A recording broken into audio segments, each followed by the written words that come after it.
My husband died on our wedding night. 9 months later, I gave birth to something that shouldn't exist. Let me start from the beginning, because you need to understand how love can become a curse. My name is Amara, and I lived in the kingdom of Orun-Ife, where the baobab trees grew so tall they seemed to touch the spirit world. I was promised to Kofi since we were children. Our families celebrated the union like it was written in the stars. Kofi was beautiful. Strong shoulders, eyes like polished stones, a laugh that made the market women smile. He worked with his father, crafting masks for ceremonies. Everyone said we were blessed. The wedding lasted 3 days. Drums echoed through the village. We danced until our feet ached. The priestess blessed us with palm wine and sacred herbs. She tied the red thread around our wrists to bind our souls together. What the gods join, death cannot separate, she said. I wish she had been wrong. On the 3rd night, after the feast, after the songs, Kofi and I walked to our new home. A small hut his father had built near the river. The moon was full and fat, hanging low like a ripe fruit ready to fall. We were happy. We talked about children, about growing old together, about the life we would build. Then Kofi stepped outside to bring in water for the morning. He never came back in. I heard him scream, a sound I still hear in my nightmares. I ran outside and found him on the ground, clutching his chest. His eyes were wide, confused. Blood trickled from his nose. Amara, he whispered. I can't breathe. He died in my arms before the moon moved an inch across the sky. The village mourned for 7 days. His family wailed. My mother held me while I stopped eating. The elders said it was his heart, that sometimes young men die for no reason at all. But I knew something else. Because 3 days after we buried Kofi under the sacred tree, I felt him beside me in the darkness. I woke to the sound of breathing. Steady, familiar. The scent of palm oil and wood smoke filled the air. Kofi's scent. Amara. His voice came from everywhere and nowhere.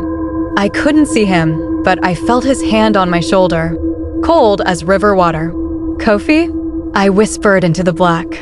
I couldn't leave you. I should have been afraid. I should have screamed for the priestess. But I was young and heartbroken and foolish with grief.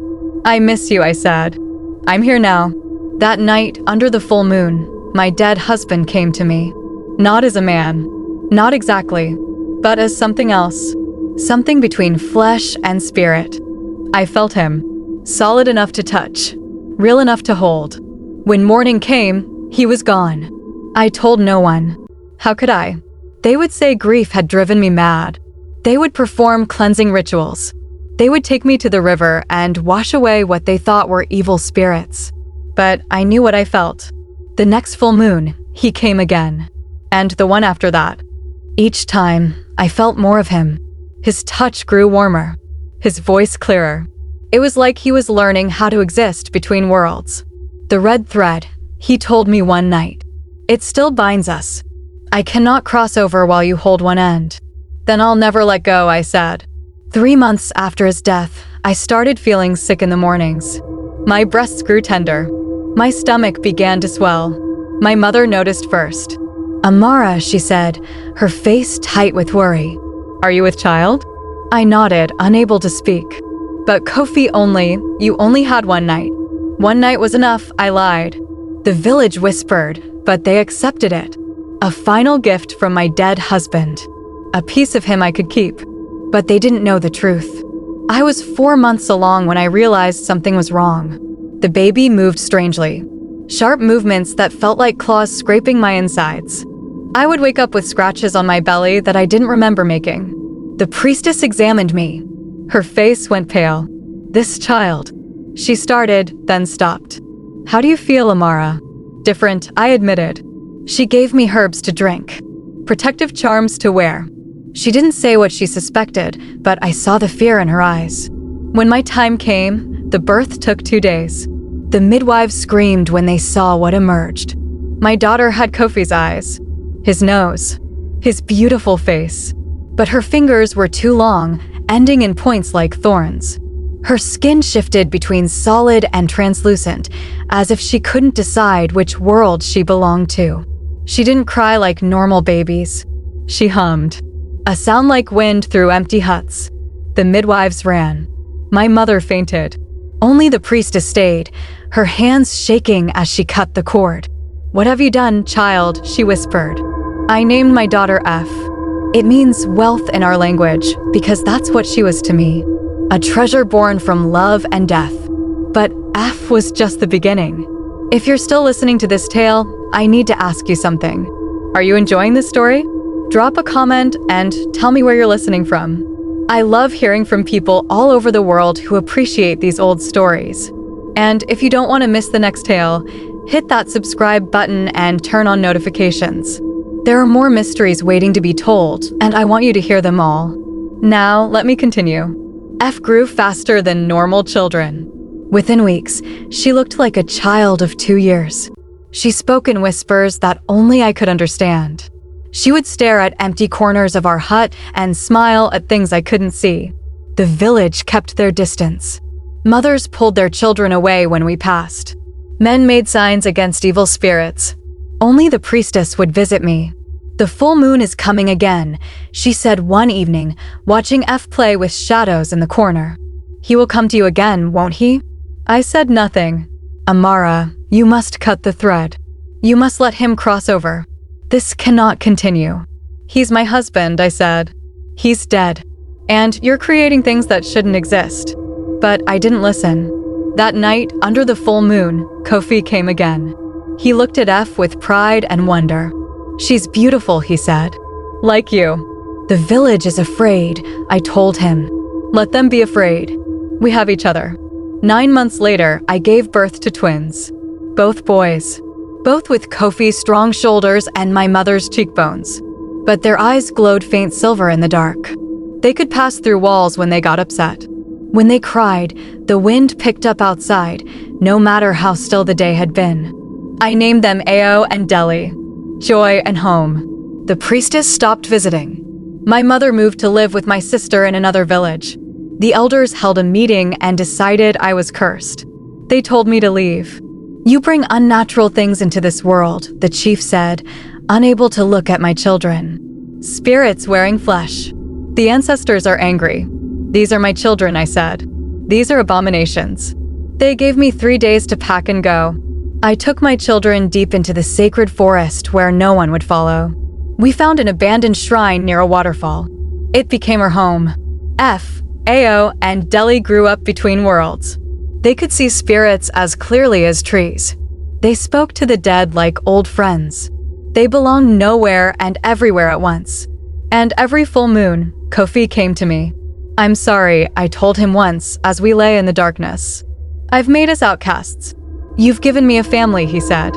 Even death couldn't take that away. But I was tired. My body ached from births that shouldn't be possible. My heart hurt from loving a man I could never fully have. "When will it end?"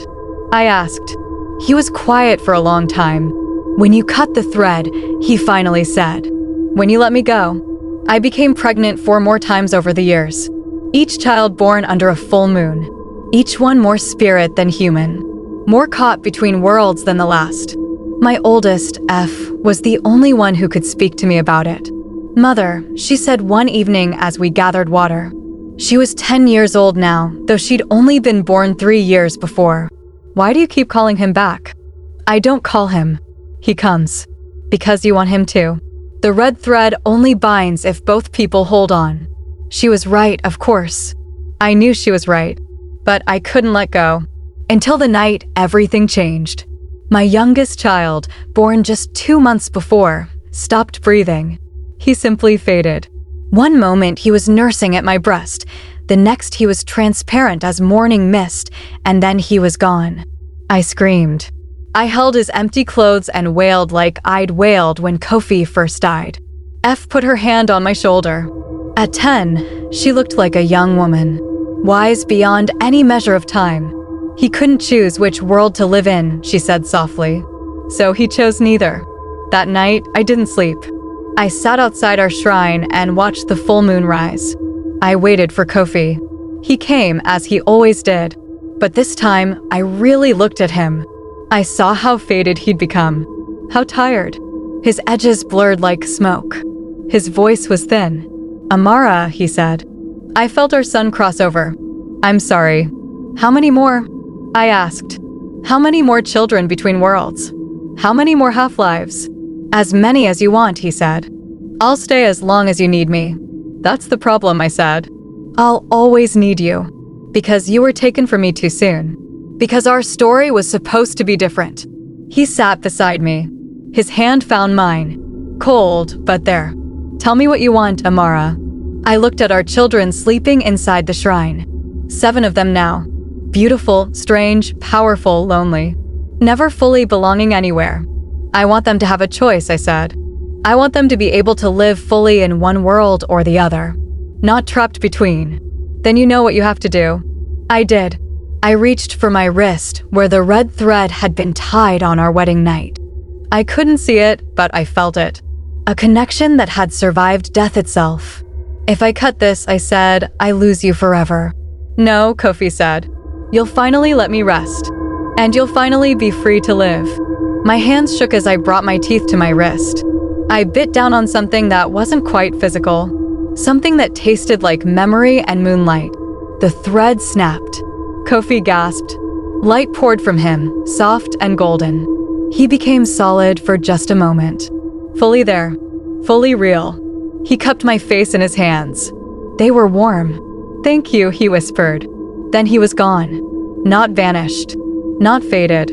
Gone. Truly and completely crossed over to where the dead belong. I wept.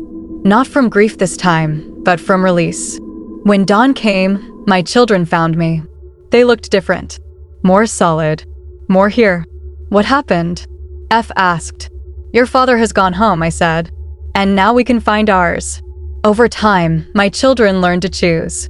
Some stayed more spirit, preferring the company of ancestors and the freedom of the unseen world. Others became more human, their strange features fading as they grew. F was the only one who stayed perfectly balanced.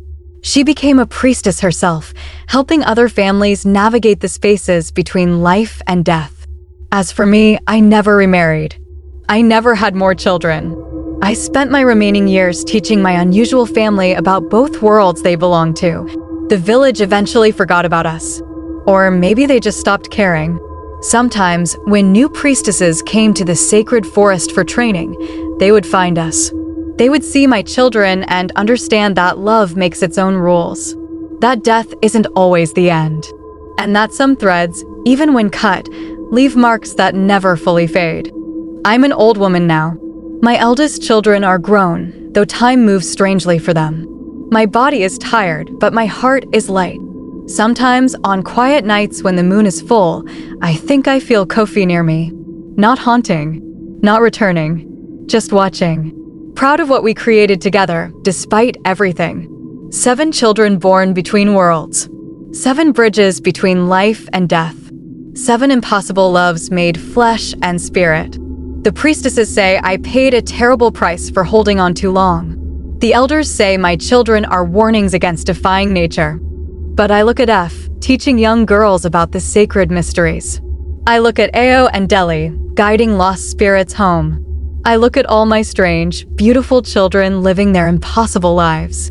And I think maybe the only mistake I made was believing I had to choose between grief and moving forward. Between remembering and letting go. Maybe the lesson was this: love is powerful enough to break the rules. But wisdom is knowing when to step back and let the rules restore themselves. My dead husband got me pregnant 7 times. 7 times I brought children into a world that didn't understand them. 7 times I chose love over reason. Would I do it differently if I could go back? I honestly don't know. But I do know this. Those children are my legacy. Living proof that even death can't kill certain kinds of love. That the space between worlds isn't empty, but full of possibility. And that sometimes, the greatest gift you can give someone you love is the freedom to leave.